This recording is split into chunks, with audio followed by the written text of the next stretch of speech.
Assalamualaikum warahmatullahi wabarakatuh. Salam sembada. Halo Sobat Belajar, bagaimana kabar kalian hari ini? Semoga kita semua selalu dalam keadaan sehat ya. Kali ini saya, Bu Esti, akan menemani Sobat Belajar semua untuk belajar FPB dan KPK. Perhatikan baik-baik ya. Nah, Sobat Belajar, apa itu FPB? FPB adalah faktor persekutuan terbesar, yaitu bilangan bulat positif terbesar yang dapat membagi bilangan-bilangan yang akan kita cari FPB-nya. Contoh, kali ini kita akan mencari FPB dari 8 dan 12. Langkah pertama, kita cari dulu faktor dari 8 dan 12. Apa itu faktor? Faktor yaitu bilangan-bilangan yang dapat membagi habis bilangan tersebut. Faktor dari 8 yaitu 1, 2, 4, dan 8. Sedangkan faktor dari 12 yaitu 1, 2, 3, 4, 6, dan 12. Dari faktor-faktor tersebut, kita dapat menentukan faktor persekutuan, yaitu faktor-faktor yang sama dari bilangan 8 dan 12. Ada 1, 2, 4. Kemudian, FPB kita tentukan dari faktor persekutuan yang nilainya paling besar, yaitu 4. Lalu, apa itu KPK? KPK adalah kelipatan persekutuan terkecil, yaitu bilangan bulat positif terkecil yang dapat dibagi habis oleh bilangan-bilangan yang kita cari KPK-nya. Contoh, kali ini kita akan mencari KPK dari bilangan 8 dan 12. Langkah pertama, kita cari dulu kelipatan dari 8 dan 12. Apa itu kelipatan? Kelipatan yaitu bilangan-bilangan hasil perkalian bilangan tersebut dengan bilangan yang lainnya. Kita urutkan dari yang terkecil ya Sobat Belajar. Kelipatan dari 8 yaitu 8, 16, 24, 32, 40, 48, dan seterusnya. Sedangkan kelipatan dari 12 yaitu 12, 24, 36, 48, 60, dan seterusnya. Dari kelipatan-kelipatan tersebut, kita dapat menentukan kelipatan persekutuan, yaitu bilangan yang merupakan kelipatan dari 8 sekaligus kelipatan dari 12. Di sini ada 24, 48, dan seterusnya. KPK dapat kita tentukan dari kelipatan persekutuan yang nilainya paling kecil, yaitu 24. Nah, Sobat Belajar, sampai di sini Sobat Belajar sudah paham? Lalu, bagaimana ya caranya menentukan FPB dan KPK jika bilangannya besar? Kali ini kita akan menggunakan cara yang mudah, yaitu dengan sistem tabel pembagian menggunakan bilangan prima. Kita coba yuk. Kali ini kita akan menghitung FPB dan KPK dari 48, 54, dan 72. Nah, perlu Sobat Belajar perhatikan bahwa FPB merupakan perkalian bilangan prima pembagi sampai tidak dapat membagi semua bilangan secara sekaligus. Sedangkan untuk KPK merupakan perkalian bilangan prima pembagi sampai semua bilangan menjadi 1. Kita coba ya. 48, 54, dan 72 kita bagi dengan 2. Hasilnya 24, 27, dan 36. Kemudian kita bagi lagi dengan 3. Hasilnya 8, 9, dan 12. Nah, sampai di sini sudah tidak ada lagi bilangan prima yang dapat membagi ketiga bilangan tersebut dengan hasil bilangan bulat secara sekaligus. Oleh karena itu, FPB dapat kita hitung dengan cara mengalihkan bilangan prima pembagi, yaitu 2 dikali 3, hasilnya 6. Sekarang kita lanjutkan dengan menghitung KPK. Caranya, kita lanjutkan lagi dengan membagi bilangan tersebut. 8 kita bagi dengan 2, hasilnya 4. Sedangkan 9 kita bagi dengan 2, hasilnya tidak berupa bilangan bulat. Oleh karena itu, kita tuliskan tetap 9. Sedangkan 12 dibagi 2, hasilnya 6. Kita lanjutkan lagi dengan dibagi 2. 4 dibagi 2, 2. 9 dibagi 2, hasilnya bukan bilangan bulat, sehingga tetap kita tuliskan 9. Sedangkan 6 kita bagi 2, hasilnya 3. Selanjutnya kita bagi lagi dengan 2. 2 kita bagi 2, hasilnya 1. 9 kita bagi 2, hasilnya bukan bilangan bulat, jadi tetap kita tuliskan 9. Sedangkan 3 kita bagi 2 juga hasilnya bukan bilangan bulat, jadi tetap kita tuliskan 3. Selanjutnya kita bagi lagi dengan 3. 1 dibagi 3, hasilnya bukan bilangan bulat, jadi kita tuliskan 1. 9 kita bagi 3, hasilnya 3. 3 kita bagi 3, hasilnya 1. Kemudian kita bagi lagi dengan 3. 1 dibagi 3, hasilnya bukan bilangan bulat, sehingga kita tuliskan tetap 1. 3 kita bagi 3, hasilnya 1. Dan 1 kita bagi 3, karena hasilnya bukan bilangan bulat, tetap kita tuliskan 1. Sehingga di sini semua bilangan sudah menjadi 1. Sekarang tinggal kita cari KPK-nya dengan cara mengalihkan bilangan prima pembagi.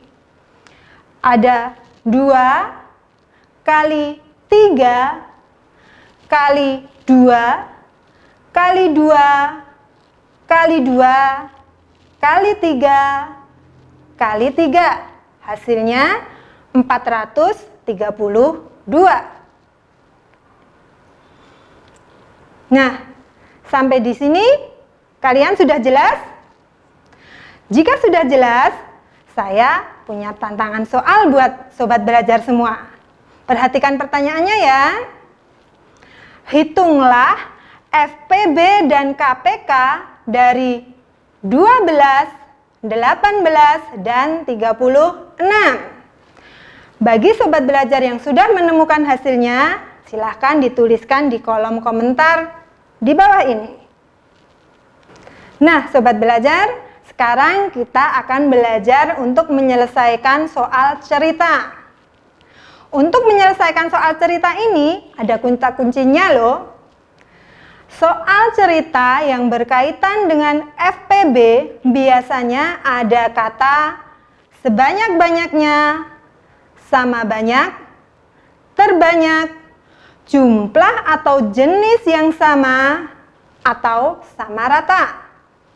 Sedangkan soal cerita yang berkaitan dengan KPK, biasanya terdapat kata bersama-sama, bersamaan, bersama lagi, atau setiap titik-titik sekali. Kita coba ya. Soal 1. Ibu memiliki 24 mangga, 36 apel, dan 48 jeruk. Ketiga buah dikemas menjadi bingkisan terbanyak. Tiap bingkisan berisi jumlah dan jenis buah sama banyak. Berapa ya jumlah bingkisan yang dibuat ibu? Kemudian berapa jumlah mangga, apel, dan jeruk pada masing-masing bingkisan? Nah, kita coba selesaikan ya sobat belajar. Kita lihat dulu. Dalam soal nomor 1 ini terdapat kata kunci apa? Ya, ada kata terbanyak dan sama banyak. Sehingga soal ini berkaitan dengan FPB. Langkah pertama kita cari dulu FPB-nya. 24, 36, dan 48 kita bagi dengan 2. Hasilnya 12, 18, dan 24. Kemudian kita bagi lagi dengan 2. Sehingga hasilnya 6, 9, dan 12. Kemudian kita bagi lagi dengan 3. Hasilnya ada 2, 3, dan 4. Nah, sampai di sini karena sudah tidak ada lagi bilangan prima yang dapat membagi ketiga bilangan tersebut dengan hasil bilangan bulat secara sekaligus, maka FPB sudah dapat kita hitung. Caranya yaitu 2 kali 2 kali 3 sama dengan 12. Jadi banyaknya bingkisan yang dibuat oleh ibu ada 12. Kemudian berapa ya jumlah buah pada masing-masing bingkisan? Jumlah buah pada masing-masing bingkisan dapat kita hitung dengan cara banyaknya buah dibagi dengan banyaknya bingkisan.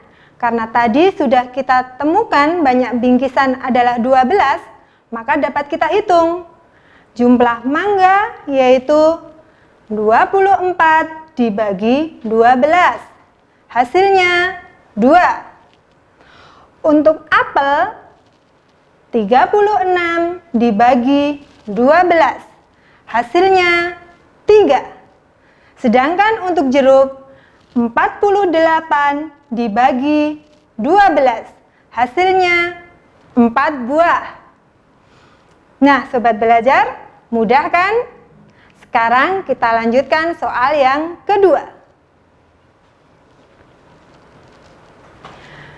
Andi, Budi, dan Chandra latihan renang di tempat yang sama. Andi latihan 4 hari sekali, Budi 6 hari sekali, dan Chandra 12 hari sekali. Pada hari Senin tanggal 27 Juli 2020, mereka latihan renang bersama-sama. Pada hari apa ya mereka latihan renang bersama berikutnya? Kemudian pada tanggal berapa mereka latihan bersama berikutnya? Nah, sobat belajar, coba kalian amati soal nomor 2. Terdapat kata kunci apa pada soal nomor 2? Ya, dalam soal nomor 2 ini ada kata kunci berupa titik-titik hari sekali dan bersama. Oleh karena itu, soal kedua ini berkaitan dengan KPK. Langkah pertama, kita cari dulu KPK-nya. 4, 6, dan 12 kita bagi dengan 2. Hasilnya 2, 3, dan 6. Kemudian kita bagi lagi dengan 2. 2 dibagi 2 hasilnya 1. Sedangkan 3 dibagi 2 hasilnya bukan merupakan bilangan bulat. Sehingga kita tuliskan tetap 3. 6 dibagi 2 hasilnya 3. Nah, sekarang tidak lagi kita bagi dengan 2, tapi kita bagi dengan 3. Sobat belajar tahu kenapa? Karena bilangan 1, 3, 3 ini tidak ada yang bisa dibagi 2 menghasilkan bilangan bulat. Tapi bisa dibagi dengan 3. Kita bagi 3 ya. 1 dibagi 3 hasilnya tidak bulat. Jadi kita tuliskan tetap 1. 3 dibagi 3 hasilnya 1. 3 dibagi 3 hasilnya 1. Karena semua bilangan sudah menjadi 1, maka sekarang kita hitung KPK-nya.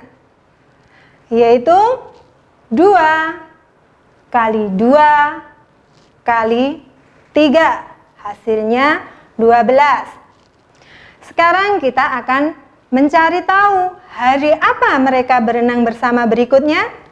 Caranya 12, yaitu dari KPK, kita bagi dengan 7. Kenapa kita bagi dengan 7? Karena jumlah hari dalam 1 minggu itu ada 7. Nah, hasilnya yaitu 1. Tapi bukan hasil ini yang kita perlukan, melainkan adakah sisanya? Di sini 12 dibagi 7 hasilnya 1, sisa 5. Nah, sisa inilah yang kita gunakan untuk menentukan harinya. Caranya bagaimana? Caranya kita hitung dari hari yang ada di soal. Jadi, 5 hari setelah hari Senin. Hari apa itu? Selasa, Rabu, Kamis, Jumat, Sabtu. Jadi, mereka akan renang bersama pada hari Sabtu. Kemudian, tanggal berapa mereka latihan renang berikutnya? Caranya, kita ambil tanggal yang ada di soal, yaitu 27. Kemudian, kita tambahkan dengan KPK, yaitu 12. Hasilnya 39. Tapi, apakah ada tanggal 39 di bulan Juli? Tidak ada. Juli hanya ada sampai tanggal 31. Karena itu 39 kita kurangi dengan 31. Hasilnya 8. Nah, untuk bulan, karena tadi sudah 31 Juli terlewati, maka bulannya bulan berikutnya, yaitu bulan Agustus tahun 2020. Jadi, mereka akan berlatih renang bersama lagi pada hari Sabtu, tanggal 8 Agustus tahun 2020. Nah, sobat belajar, sampai di sini kalian sudah paham? Jika kalian ada pertanyaan, silakan tuliskan pada kolom komentar di bawah ini ya. Sobat belajar, sampai di sini dulu ya kita belajar bersama. Lain waktu kita berjumpa kembali. Pesan dari Bu Hesti agar selalu menjaga kesehatan. Caranya, ikuti terus channel YouTube Sembada Belajar. Jangan lupa untuk like, share, komen, dan subscribe ya, agar sobat belajar tidak ketinggalan materi menarik selanjutnya. Wassalamualaikum warahmatullahi wabarakatuh. Salam Sembada.